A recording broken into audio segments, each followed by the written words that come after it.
अस्सलाम वालेकुम guys. Free fire game setting की फोर्थ वीडियो में चौथी वीडियो में आप सबको खुशामदीद, वेलकम और जी आया हूँ। आज हम बात करेंगे फ्री फायर गेम सेटिंग के अंदर ऑटो पिकअप की। कंट्रोल, सेंसिटिविटी और बेसिक हम पहले ही डिस्कस कर चुके हैं। आप मेरी पिछली वीडियोस देखिएगा, ये उसी का तसलसल है ताकि आपको मेरी सारी बातें समझ में आएँ। बेसिक, सेंसिटिविटी और कंट्रोल्स हम पहले कर चुके हैं अपनी पिछली 3 वीडियोस में। आज हम ऑटो पिकअप का करेंगे। ऑटो पिकअप के अंदर बेसिकली आपने इसके अंदर 2 मोड्स होते हैं। एक होता है क्लासिक मोड, जैसे ये है जो अभी खुला हुआ है। जैसे ही आप खोलेंगे तो ये क्लासिक मोड खुलेगा। क्लासिक मोड के अंदर डिफ़ॉल्ट में आप तमाम ऑप्शंस को ऑन रखेंगे और सबसे लास्ट में ऑटो पिकअप स्पीड, इसको आप फास्ट पे रखेंगे। ऑटो पिकअप स्पीड को फास्ट पे रखेंगे, ठीक। फिर इसी तरीके से टीम क्लैश मोड, यानी ये क्लैश स्क्वाड मोड के अंदर आप इसकी तमाम सेटिंग्स को डिफ़ॉल्ट में ऑन पे रखेंगे। ऑटो पिकअप स्पीड को भी फास्ट रखेंगे। ये तो इसके 2 मोड हैं। एक क्लासिक मोड जिसमें आप बीआर खेलते हैं, और एक टीम क्लैश मोड या जो हम क्लैश स्क्वाड खेलते हैं, ये इसके आ गए। अब इसके अंदर क्लासिक मोड के अंदर एक दूसरी ऑप्शन, ये जो आप देखेंगे डिफ़ॉल्ट के बिल्कुल साथ में है प्रायोरिटी। प्रायोरिटी के अंदर अब आप इसमें अपनी सेटिंग करेंगे, जो आपका गेम प्ले है जैसा भी है उस हिसाब से। अगर आप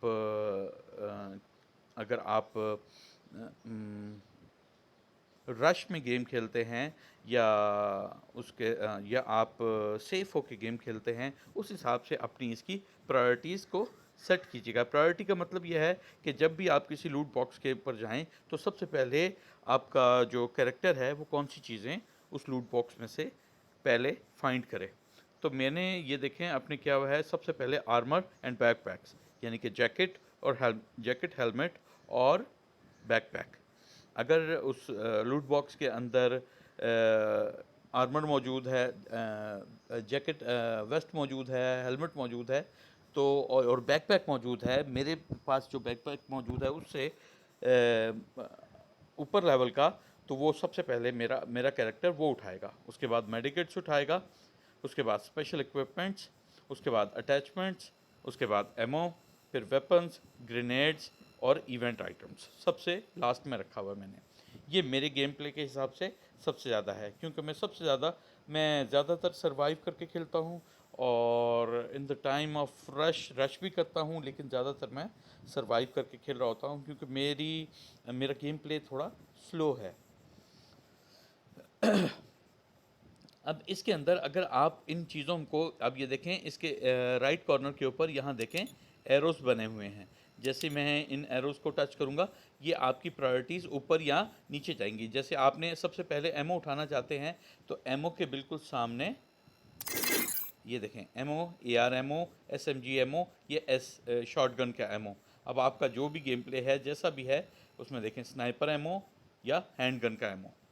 अब इसके अंदर आप ये देखें कि अगर आपका एमओ इस क्वांटिटी से कम होगा, तो वो फौरी तौर पे बैग में से पहले वो उठाएगा। तो ये आपकी एक लिमिट बनी हुई है कि ए आर एमओ आपका 120 हो, एस एम जी एमओ आपका 90 हो। तो इस लिमिट को भी आप बढ़ा सकते हैं और कम कर सकते हैं।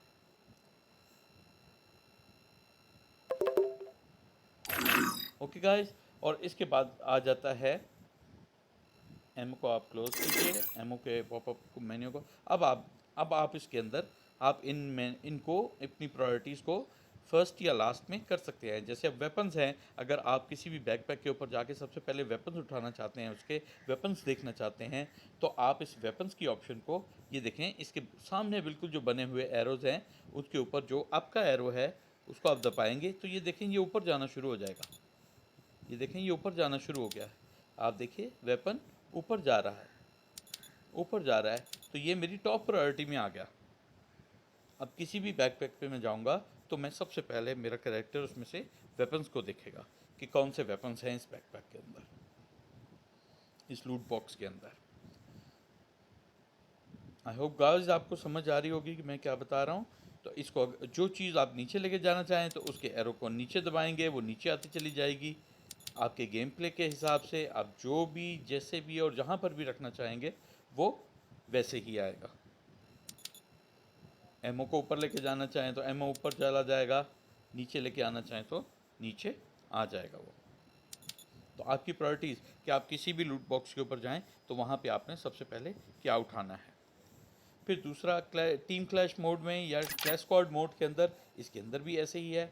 आप ये देखें कि आपकी प्रायोरिटीज़ आपने कैसे रखनी है, क्योंकि क्लैश स्क्वाड मोड में आपको सबसे ज़्यादा वेपन्स और एमो चाहिए होता है, और जो ख़ास तौर वेपन्स की अटैचमेंट्स की भी खैर आपको ज़रूरत नहीं ज़्यादा पड़ती, लेकिन जो ग्रेनेड्स और इवेंट आइटम्स हैं इनकी ज़्यादा ज़रूरत नहीं होती। सबसे ज़्यादा ज़रूरत वेपन्स की, एमो की और मेडिकेट्स की होती है। तो आप इसमें मेडिकेट्स को ऊपर ले जाएं और वेपन्स और एमो के बाद फौरी तौर पे आपका कैरेक्टर उस लूट बॉक्स में से मेडिकेट्स लेगा। और अगर आप इसको रीसेट करना चाहें तो आप इसको दोबारा रीसेट कर दें, वो वापस अपनी पुरानी सेटिंग पे चला जाएगा। आप इसको कैसे भी कर सकते हैं। तो और गाइज ये याद रखिएगा, जब भी आप कोई सेटिंग करते हैं उस सेटिंग को करने के बाद आप सबसे पहले बेसिक में जाएं, बेसिक में जाके सिस्टम सेटिंग सिंक्रोनाइजेशन को में जाके इसको अपलोड करें, ताकि इन केस आपका मोबाइल गुम जाता है या आप गेम को अनइंस्टॉल कर देते हैं और फिर बाद में दोबारा जब री इंस्टॉल करेंगे तो इसी सेटिंग में वापस आके डाउनलोड के बटन से आप अपनी तमाम की तमाम सेटिंग को वापस री इंस्टॉल कर सकते हैं, वापस ले सकते हैं, और उसमें आपको बिल्कुल ये परेशानी नहीं होगी कि कौन सी सेटिंग मैंने कैसे की थी कैसे नहीं की थी। आपकी पुरानी सेटिंग सब की सब एज इट इज़ वापस आ जाएगी। आई होप गाइज आपको मेरी बात समझ में आई होगी। आज जो ऑटो पिकअप की का जो हमारा टॉपिक था वो आपको सही से समझ आया होगा। अगर इसमें कोई भी चीज़ आपको ना समझ आई हो तो आप मुझे इनबॉक्स कर सकते हैं और आप मुझे कमेंट्स में बता सकते हैं। लास्ट जो वीडियोस हैं उनको मैंने वीडियोस फॉर किड्स रखा था, इसलिए उनके कमेंट्स ऑफ थे, लेकिन इस वीडियो को मैं नॉट फॉर किड्स करूँगा ताकि इसके कमेंट्स ऑन रहें और इसमें आप कमेंट कर सकें। जो भी चीज़ आप पूछना चाहेंगे मैं आप उसका आंसर दूंगा। आई होप गाइस आपको समझ में आई होगी। तो अपनी दुआओं में याद रखिएगा इस रमज़ान मुबारक के बाबरकत महीने में। और आज के लिए इतना ही। अल्लाह हाफ़िज़। वीडियो पसंद आए तो लाइक कीजिएगा, सब्सक्राइब कीजिएगा, शेयर कीजिएगा, कमेंट कीजिएगा, और हमें अपनी दुआओं में याद रखिएगा। अल्लाह हाफ़िज़।